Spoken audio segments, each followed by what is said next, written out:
और दूसरी जानिब पीटीआई सेनेटर के खिलाफ साइबर क्राइम का मुकदमा आजम सवाती को आज फिर अदालत में पेश किया जाएगा। गुज़िश्ता रोज़ इस्लामाबाद की अदालत ने आजम सवाती का मजीद एक रोज़ा जिस्मानी रिमांड मंजूर किया था। दौरान समाअत अदालत को बताया गया कि सेनेटर आजम सवाती FIA की हिरासत में बदतरीन तशद्दुद का निशाना बने। अदालत में आजम सवाती को कुर्सी पर खड़ा करके पाँव की टूटी उंगली और टांग के जख्म दिखाए गए।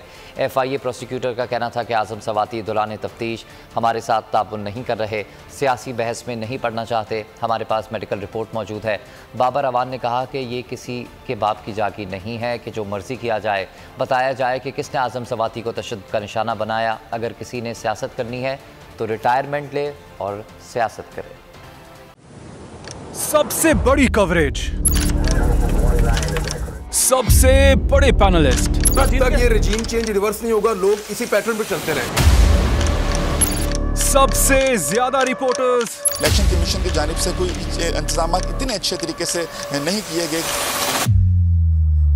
बोल की रिवायत, सबसे पहला नतीजा। तहरीक इंसाफ के उम्मीदवार इमरान खान साहब यहां से भी आगे हैं।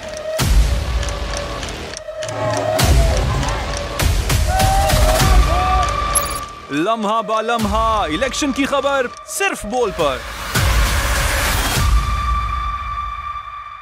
सबसे ज्यादा व्यूज, सबसे ज्यादा रील्स और सबसे ज्यादा रेटिंग के साथ बोल अब भी नंबर 1 पोजीशन पर बरकरार। सब्सक्राइब करें और बेल दबाएं ताकि कोई खबर रह न जाए।